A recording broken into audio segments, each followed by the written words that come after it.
Hello, everyone. Thank you for giving your time and attention to this session. I'm going to make everyone to reflect on the subject of war and peace as the world is witnessing the terror and fact that current war has, and as well as all other small wars that are going on around the world, how many it is affecting, and how we may learn to try to make peace in spite of the war that is affecting so many people, and what is the relationship between war and peace. Because you don't say war and war. You need to learn how to make peace when there is a war. And often people think the war outside is the war that really we should stop. And I think that even the result of the first two world wars has taught us how to resolve, if possible, to prevent wars by learning to develop a system that all the countries have certain way of observing the rules by becoming member of United Nations, and therefore to prevent big wars, if possible, even small wars in the future. So all modern civilization had to learn to make peace by seeing the devastating effect of any kind of war, particularly fought between people and nations and continents. And the even world, the civil world itself has come to know that we should learn to make peace. And the whole United Nations Charter was based on that. What does it bring up as an image in our mind is war is like death, destruction, and displacement, and huge, unimaginable humanitarian crisis. And in this 21st century, they can cause so much more distraction and death than they used to be able to do during First World War. They actually have to physically invade and send people to cause distraction. These days, it's simply a matter of pushing a button, firing a missile from thousands of miles away. And these countries, we call developed countries, they only developed to cause war, distraction, and death. They're not better to make peace, because where they need to lead us to make peace, they're not making peace. All of them are vetoing, and they're not really using their power or leverage to make peace. They always take side, and then even the excuse to go on war, use military to demilitarize other. Can you imagine that? How could hatred bring peace by using hatred? Like the Buddha said in the Dhammapada, you never bring peace by hatred with hatred. You don't use aggression to resolve aggressive behavior of others. You don't use aggression to have peace. You don't use hatred to bring peace. You use patience and understanding and compassion, and how much there's no winner in the war. So when you look at the image of a war, there's a death, destruction, escaping, refugee crisis, and all the beautiful buildings, a road, infrastructure took years and centuries to build, are destroyed are just a matter of minutes. And they are called superpower. They are super destructive. These shouldn't be called superpower countries. These are super destructive countries. But I wasn't really going to go on talking about so much on war, because war is already happening. War is already happening. It's not something you and I, by talking about it, can stop. We can only wish that someone whose mind is in his head actually come to his senses and realize what the hell is doing this. These people look completely like same people. They all talk same country. They're all beautiful people. They speak. They haven't done anything. They simply want to, over territory, over sort of years of inherited hate from centuries and centuries, over just trying to have some control over some land, when one has no control over one's own neurosis and hate. What kind of possessions and a biggerness size of the land we will get? The country that has biggest land mass is USSR, but still they're not happy with that.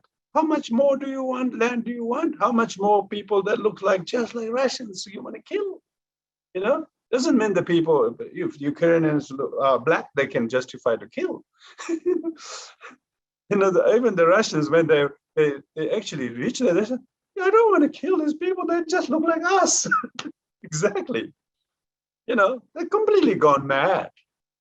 From Buddhist perspective, the war has understood that it is this is a kind of world war now. Maybe it's right now it's localized, physically localized in poor Ukraine, because Ukrainian people haven't even fired one bullet in Russian territory. It's all invaded in their land for whatever ongoing historical conflict due to hate, greed, resentment, and ignorance, stupidity, and egoism is cause of the war. They don't know that, of course. They don't know that. They're afraid there's some huge, great expansion is coming from the other side, and then they want to stop that. This kind of ignorance and ill will is the cause of the war.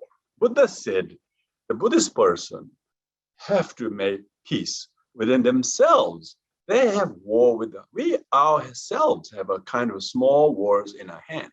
People are firing missiles of hate, of resentment, of blaming, and resentment, guilt, and not only maybe not so much with people, but themselves. A lot of people have wars within themselves. They're firing missiles to themselves.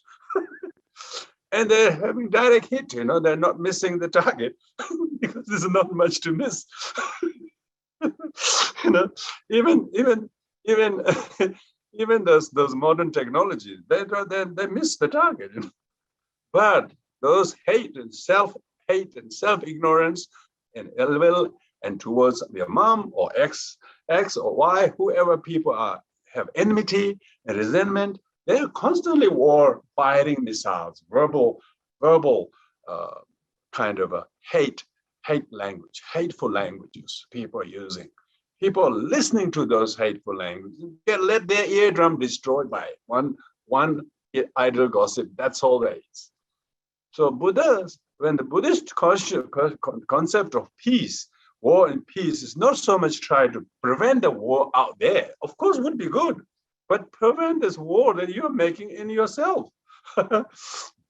Yeah, your own war with your own hatred or ill will, resentment, guilt, grief, and desire, wanting your way, and laziness, and idleness, and procrastination, and doubt. These are the real enemies. These are the real enemies we have to learn to make peace. Poor people like Putin or whoever is calling the shot are sufferer of this huge suffering. He has so much delusion. Not only Putin as an individual, but the collective kind of shouldering the responsibility of ill will of all these enmity that he thinks that his nation has suffered in the hands of whatever who thinks his imagined enemies are. He has this collective negative responsibility, try to revenge. And what a neurosis. This is the real war. So what does the war do? Death. He's dead, basically. Someone who's ordering people to go and shoot and send that much military machine to somewhere else, is definitely dead. His humanity is dead. What would he think of? What would his mother think of? Was, oh, I'm glad my son became president. Probably that lasts maybe half an hour, maybe a couple of days, very happy. But what would his mother be thinking? Oh gosh, my son is responsible to sending all this military mission and killing all this beautiful country, destroying this. So who's the winner? Nobody. It's completely, you can see the afflictions is the worst enemy, And the Buddha talked about conquering the enemy. The maras is a klesha mara. One has to conquer one's afflictions. But most people, its hardest thing is to recognize their affliction as enemy. They project and externalize the enemy to whom you want to wage war as out there. Whether they think they've been fighting 8 years or 30 years. These people got independence only 31 years ago. They celebrated, But, how long does independence last? How long does freedom last? How long does victory last? It's delusion to think that you can invade whole land, demilitarize all things, denazify. What is the word? I haven't even heard that word before. Denazi? Denazification. Denazification. Looks like this is the real Nazi act. You can't denazify with the Nazi act. You can't, bring peace with hate. So you can't denazify with the Nazi-like act of brutal aggression and violence, use of such harmful, destructive weapons. You would look at the streets, you just look at some of the images, it's just awful. They still say they're not trying to kill civilians. But what's the point of killing military? They're just uniforms. They're same one. You don't kill the civilians, but you kill the fathers and uncles of the civilians. So what the difference? So stupid way to wage war. Now, that looks very bad out there when we look at the war. But quite a lot of time people are doing just that on individual scale. They have so much resentment and ill will to their mother, to their in-laws, to their father, to their ex, or to their wife, or some people even worse, to themselves. They're waging wars. They're having all this monologue, all these bad meetings when there's no agreement. There's lots of meetings within themselves, no agreement. Oh, I wish they never had the meeting. They had such a bad conversation. They got more crooked than before. So there's a lot of this very, very unproductive meetings. So meditation is try to have a productive meeting. Try to surrender the wrong views. Try to reconcile, drop some of the differences. How can we come to the middle way? Try to stop the mutual destruction by waging wars and pointing finger at each other. Amazing. You'll just, nowadays we are much more affected by war because everything is coming at your face, because everybody's got what they call smartphone, if you don't use smartphone, then probably you're a smart person. And people who are retreat is very good. They're retreating from using smartphones, so they will not be agitated by that. I know some people, some students, I know that they say they haven't got a smart, but then as a result of the pandemic, they all needed to use it because you can't even go anywhere without a smartphone. They wouldn't even let you to check in. No, we're checking in the war rooms. Now we are checking in the war room. As soon as you and I will be just as emotionally become affected by these amazing claims and counterclaims they make, and all the images that they show. It's just horrendous. Just the sheer photos of the satellite photos of how many military missions just rolling into this country from all directions. it's like thousands of animals, wild animals attacking your little house.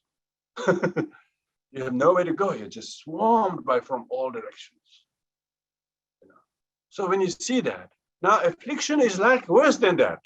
Affliction is worse than that, because you can sight Russian convoys of a military machine, but you can't sight your afflictions. You can't sight your wrong views. Yeah, likewise, we can think this other person did this to me, he did this to me, he shouldn't have done that. And we think they are the cause of our anger, our ill will, our sadness, our grief. But we never know that our afflictions are creating these very things. So when we talk about war and peace, we have to learn peace is not a thing. Peace is what you have to do. You have to do by learning to surrender. They are asking each other to surrender war. You surrender, that's it. Then we will stop war. You surrender, we will stop. If they stop, the other will stop necessarily. No, they want the others to stop, but neither side wanted to stop. Particularly the aggressor, the invader, is not going to stop. Of course, they're going to defend at least their border or their home or their streets. Of course you do, because you're already coming 1,000 miles bringing these destructive weapons. And yet they're saying, you guys surrender, and then we will stop.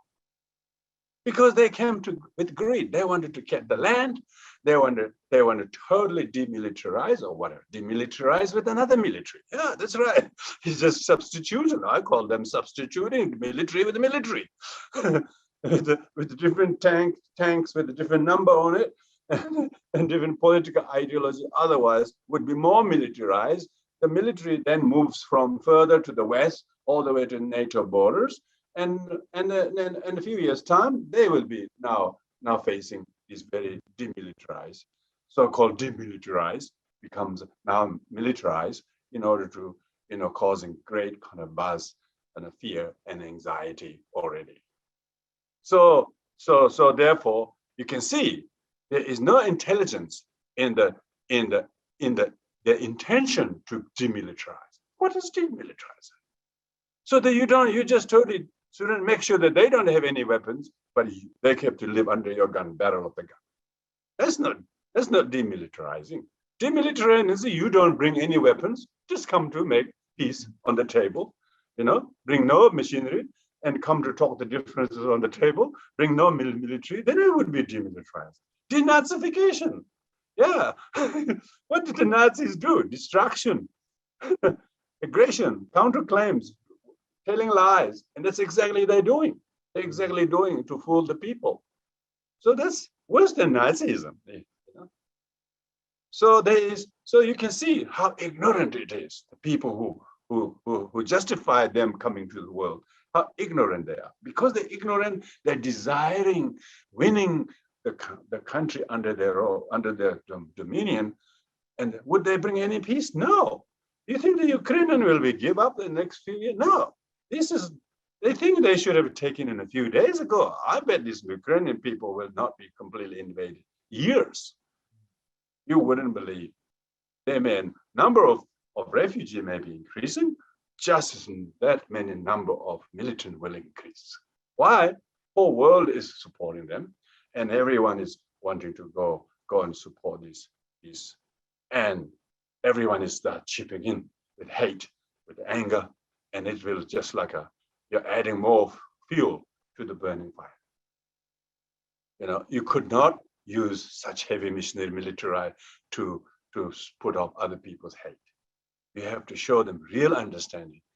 Uselessness, helpless, complete waste of every single effort put to come to other people's land and to invade is going to cost many more times of that to the very invading country than it wins anything. So what the desire? It's desiring undesirable things out of ignorance, of course.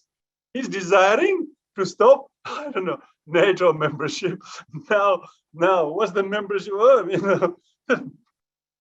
You can't stop the membership of other people. When you're hurting so many people, you're actually making it worse many more times. But if you never brought any machines, really talk as a Because it looks like to me, when I see the Russians or anybody who's a Ukrainian, they really look same. The language, the pronunciation, the cultures, seems like identical. Of course, they don't believe that. They say they hate Ukrainians and Ukrainians hate.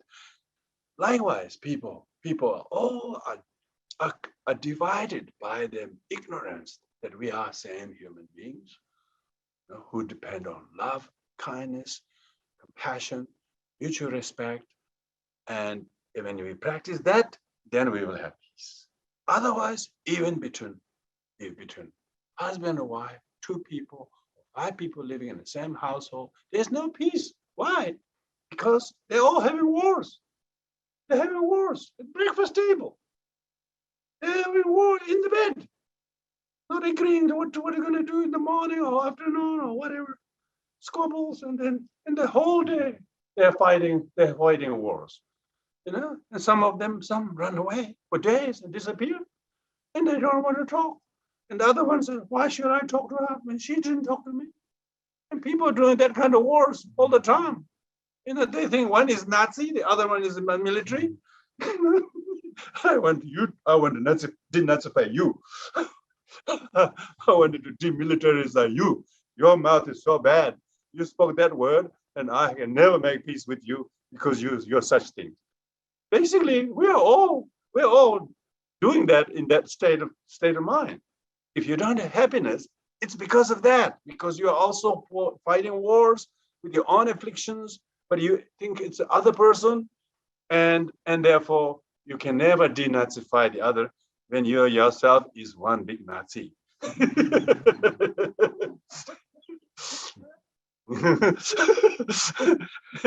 And until you acknowledge that I too am a big Nazi follower, I really need to take refuge in peace and surrender my behavior of Nazi-like kind of a rebelliousness and total annihilation of the other, saying they're all wrong, their views are bad, just treating the other as just like someone you can just shoot. As long as you have this attitude, as long as we have pointed finger, we are all big Nazis, So I'm using this. I haven't used the word Nazi so many times.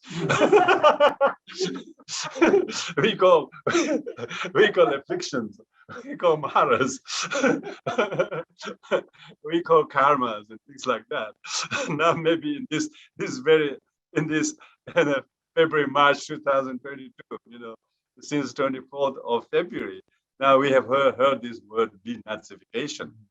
Yeah, we are talking about nullification of these wrong views, and then make peace and try to stop this wrong view and recognize the wrong view coming from the self-centeredness, They don't even know it's an enemy's convoy or our own convoy. They can't tell because they both look the same. They both are just about to shoot.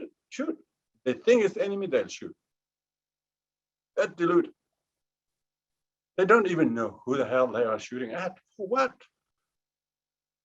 Those soldiers, when they got really, really surrendered or they get arrested, they just feel, people are same as me. Why am they gonna hurt? We have nothing to fight over. Why did they send me to do this? Why did I become an army? And then realize, oh, I didn't realize this was the profession.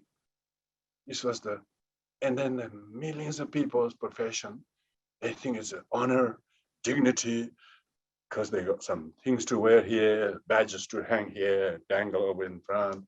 They think it's some glory or something. But glory from killing others? That's war. Proving someone wrong? You think that's victory? That's death. That's destruction. That's destruction of not just one life, but many lives. Almost stop all chances of being born as a precious human rebirth. So what we can learn from this kind of witness war and the huge terror that we all are affected by just hearing about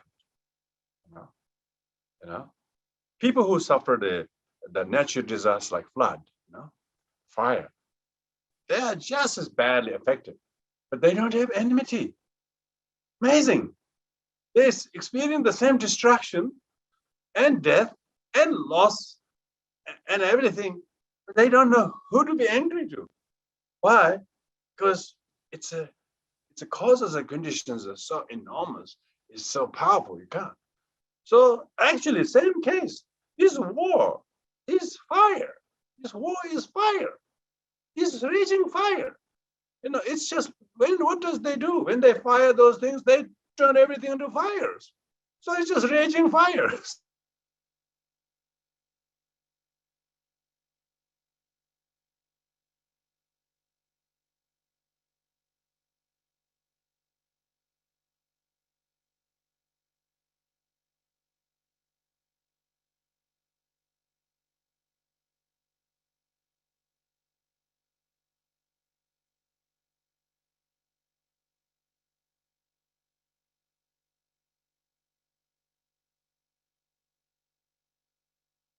Even our governments and country leaders all might think, oh, Russians are the invader, but we shouldn't do that. If we do that, we are contributing to the hate.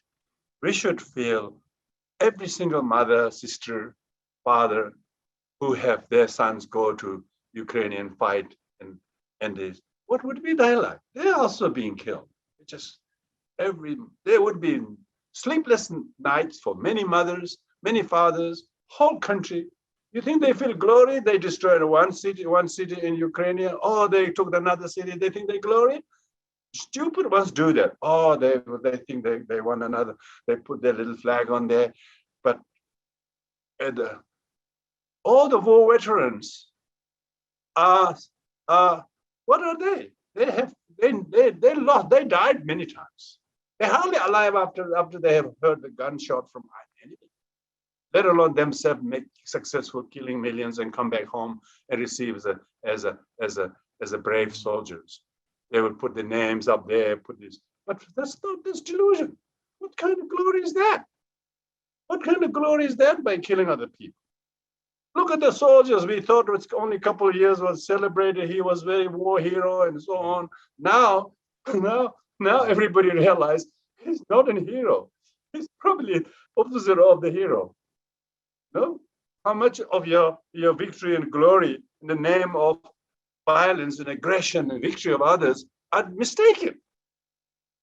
In the past, the King Ashoka was so lured and drawn into bloodthirsty power. He used, didn't have those destructive machines like those these days, but nevertheless, he invaded all India, different countries, brought all into his country. He thought he was glorious. Later on, when he really come to his senses, he realized, what the hell, what has been doing? He finally come to his senses only after hearing the Dharma. When he met Upagupta, Venerable Upagupta is the fourth patriarch after Shakyamuni Buddha, Mahakashyapa, Shanavasin, or Upagupta. Upagupta, predates even Nagarjuna, Some people think it's only Nagarjuna and Buddha. Come on, Nagarjuna came in 2nd century. That's 500 years after Buddha passed. What happened between the two? There were many, many luminaries like the arhats. So Tibetan Buddhists seem to sort of queue jump a bit, They don't think they are arhats. Nagasena this Upagupta is the one who taught the ruthless Kala Ashoka. Kala Ashoka means the black, the evil Ashoka. His name was not Dharma Ashoka. Only after he realized how Kala he is, how evil he is, how black he is, and dropped his violence and took refuge and made peace with his own ego and surrender, and then just see the futility, the undesirable violence and destruction, death, and he would have killed his brothers, He killed so many, homicide, whatever. He did all. Then he come to his senses. He took refuge. He really came and took refuge. So someone like Putin, it will be good to find Dharma. If he came to Dharma, he would say, "Gosh, I'm so mistaken. this is so useless. What undesirable thing I'm doing, making all these beautiful young men soldiers. All these Russians are very wonderful people, very intelligent people, but their all intelligence is misguided. They're using to have this competitive war machine to compete this illusory enemy. Nobody's interested to go to war with Russian because both of them have got deadly destructive, while all the countries passing only sanctions, not actually fight, because they both have these most destructive weapons they should have never invented in the first place. This is the situation now. Everybody's sort of, keeping quiet because they themselves are almost responsible for bringing everyone that situation. So what did the modern scientific discovery of atomic weapons succeed? This stalemate. Others couldn't do anything. Maybe it's good. Maybe it's good. Nobody wants to do the actual physical war. But they're still fighting. The war is still happening. Real war is war of the delusion. That's still happening between America and Russians. All NATO members are happening. They're all fighting now psychological war by putting sanctions. I mean, in many ways, Russian may be even able to capture whole Ukrainian one way or another in few years' time, but still there will be no peace, neither in Russia nor in Ukraine, and less so in the neighboring countries. They will be waging these not only sanction wars, but all kinds of wars, so much so the Russians never got anything they desired. They received the undesirable outcomes. Why? All these economic sanctions, all of this is going to start hurt. So the war is fought still. They're not firing machines, but the war is still happening already between America and Russia, and on top of that the NATO's, and on top of that some of the nations, and other countries like China is out of all these, the loser is China. Is showing how bad China looks, siding this one who's invading. So this war, if there's any teaching that this war can teach us, is to reveal who are the perpetrators, whether the active ones or passive ones. So these are the superpowers. They're super destructive. They're massive. They're economy problem. They might have so much wealth, so much prosperity, but their people have no peace. Their people have no freedom. Their people have to go to fight a war they don't want to fight. Why are the Russians all rebelling against the war? Because they don't see any point in it. But yet their leaders don't see that. Why? It's completely blind. I mean, you can't force a blind person to see, can you? But collectively, that's what they have appointed. I don't know whether he got them appointed or not. Maybe Russian doesn't do any election, just like in the West. They don't see what they're doing. He's completely intoxicated by hunger for power and can't stand the rest of the world, because otherwise nobody's there to wage wars, So we need to have compassion to people like Putin, not because he is suffering at the hand of others, but he's suffering under the hand of his own unrecognized inner enemy, the greed, hate. He's got so hate. You see those meetings. He had this meeting with Security Council. He was one by one. He was cornered.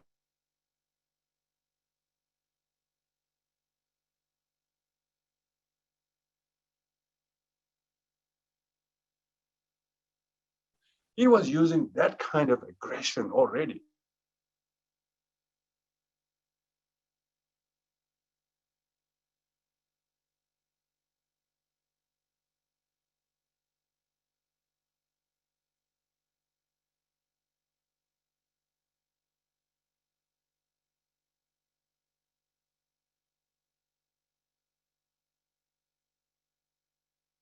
I think the point of doing this is just going to bring no benefit at all. Even short term, there's no benefit. Long term, of course, there's no benefit. Likewise, we individually also, from the Buddhist point of view, peace is. I remember one year, a group of students from country New South Wales came, like nearly 200 of them, and they wrote to me saying, "Can I give a lesson to them to augment their peace study?" And I said, "What have you done to peace study?" They have studied Dalai Lama's work. Very lovely, isn't it?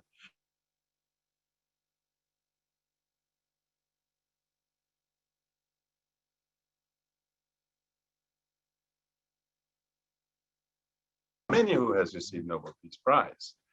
But his message of pure kindness, universal compassion, and one humanity, no time for war. His Holiness definitely said we should demilitarize the whole world. Demilitarize the whole world because he never had one. He has actual moral authority to say the world should be demilitarized, world should be peaceful. He never said one religion is better than the other. He said we are all one. We should promote the importance of universal responsibility, each is brother, sister, more than divided by religious or cultural or ethnic differences. And he actually said that world should be demilitarized. If 21st century world is actually intellectually and emotionally, scientifically really advanced, they should learn to actually demilitarize in their own life in their own country. Because he actually, kids who are doing study of peace understand Dalai Lama's message of universal responsibility and humanity and interreligious harmony. All of this is the kind of universal message of peace. That all suffering comes from us versus the other.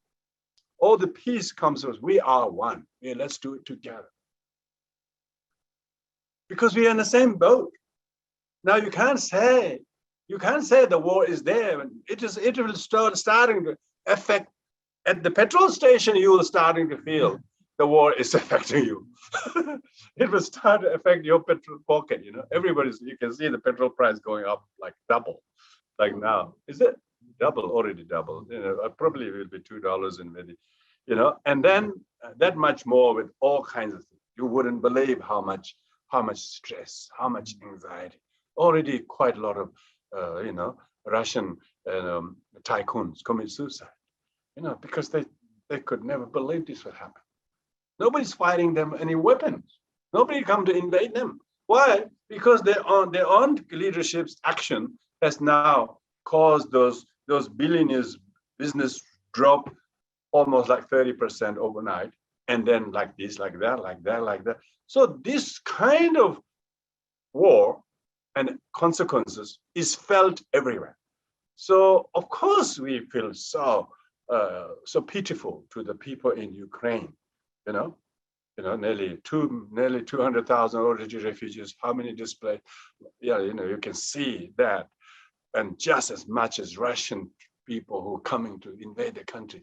What the hell did they think they're doing? All this fighting, all these things on this street. What the hell they think? Did they think they have a direct shot or what? What direct shot is that?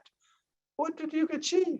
Destruction of beautiful building, beautiful bridges that took years to build, and you think you can destroy in 1 second, and you think that's a great achievement? How deluded we sentient beings are. And yet they think we give glory to them. They'll give some recognition to them.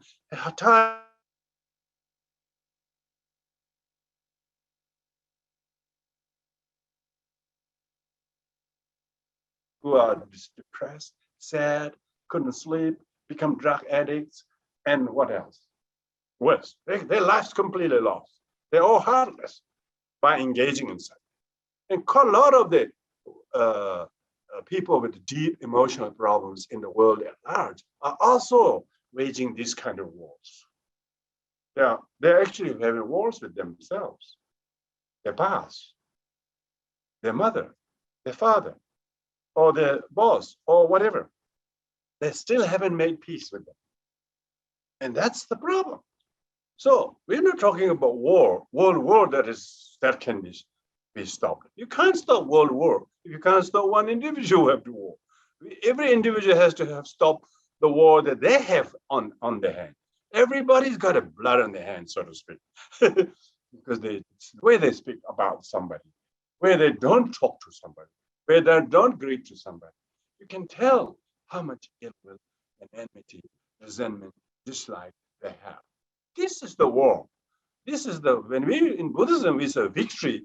Buddha is a victorious one, is one who can recognize this difficult enemy to recognize and difficult to recognize enemy, and even more difficult to conquer. First difficulty is difficult to recognize the real enemy. The real enemy is one's own self-importance and selfishness and anger and righteousness, and not seeing that is the ignorance of vidya. Even if you're educated, even if you have double degree, even if you have PhD in this, even in this, but you're still ignorant person. You're still ignorant because your sufferings are not caused by lack of things or that, or caused by selfishness and ignorance, and then hate and doubt, and then lack of discipline, and then desiring undesirable things, and not getting things done, no responsibility, and as a result of that, one hasn't got anything to feel happy about, neither with the relationship with people, nor with what one's doing in one's everyday life. Of course, that is the depression. That is the anxiety. Why? Yeah. War veterans have depression, anxiety too, because of that. And also ordinary sentient beings have anxiety and depression because of that. They also have fought many useless wars, and they have just harmed themselves more. And they try to prove the other wrong, and in fact, they become more wrong. They try to denazify themselves, other people, but they become bigger Nazi themselves. So samsara is perpetuated with these.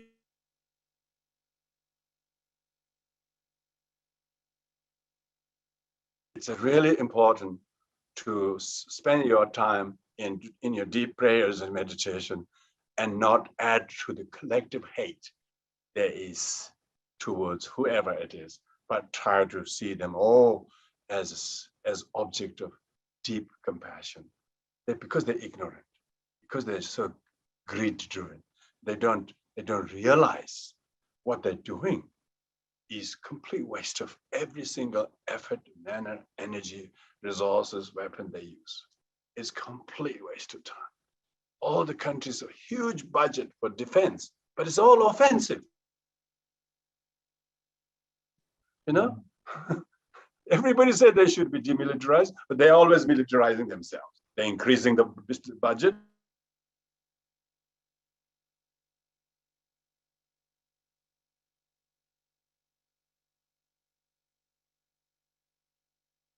See out there, that actually shows that how much has Nazism has increased.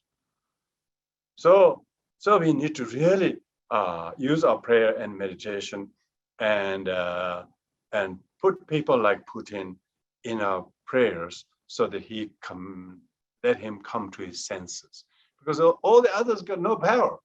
They can be sent to the meeting, and then Putin said no.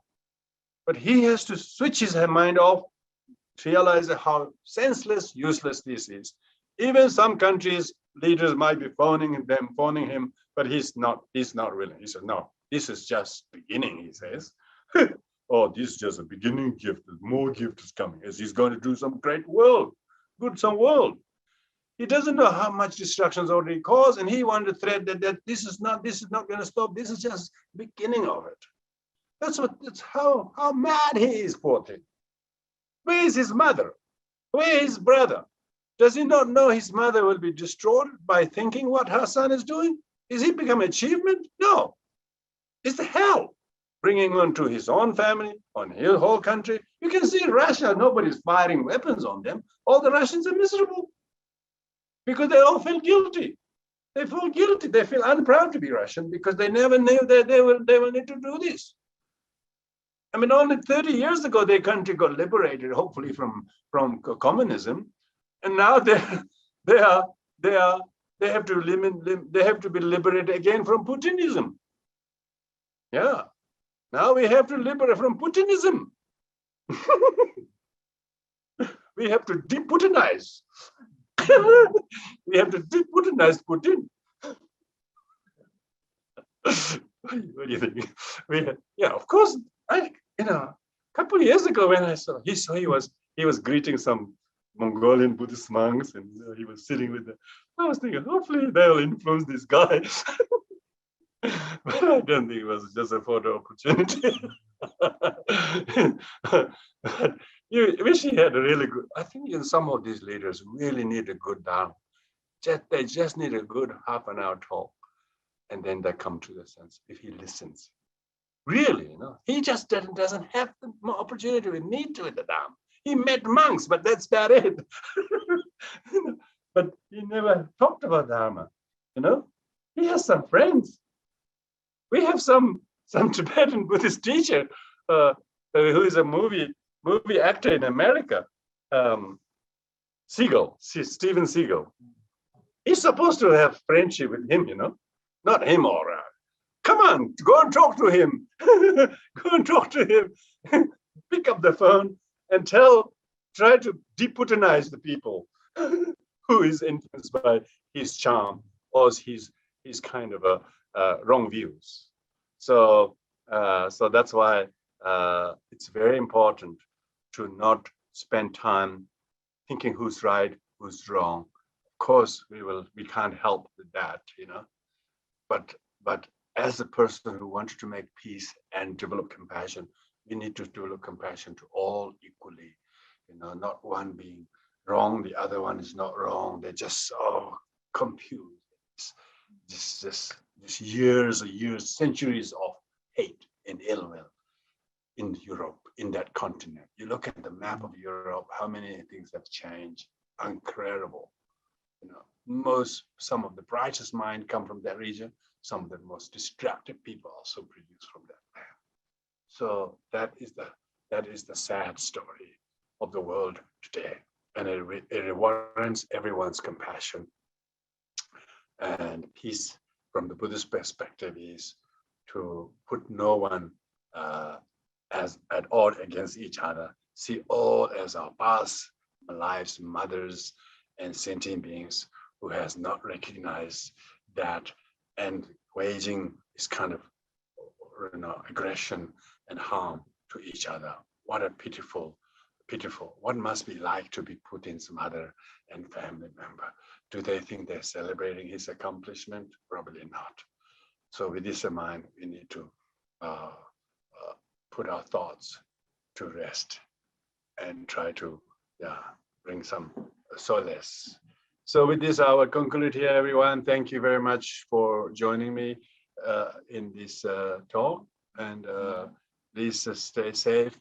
There's so much natural disasters, as well as this kind of collective fear and enmity and anger, as well as inner confusion. So please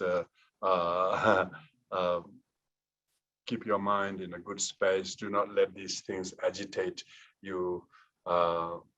So with this, we'll now conclude here. Thank you very much, everyone. To the dedication of merits, may the peace come to the mind of the leaders, and a quick, peaceful resolution may be found both individually, nationally, regionally, and most importantly, in a whole universe, by the blessings of the inspiration and work of His Holiness Dalai Lama and his message of peace. Om Bade Mere Mere Hovaga Adeva Anzaga Honeza Eale Verada Mirame Oshana Badadese Erenda Ayana whatever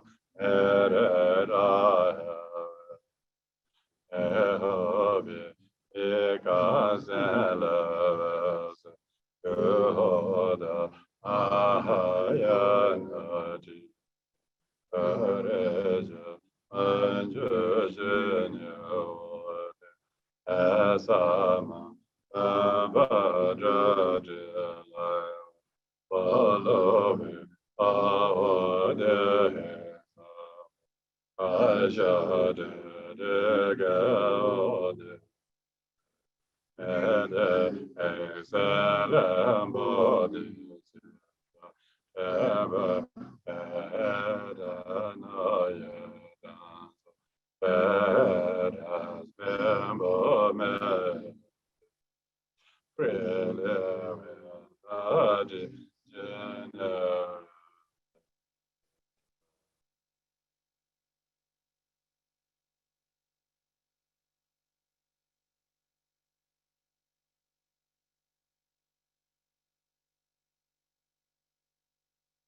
Thank you, everyone.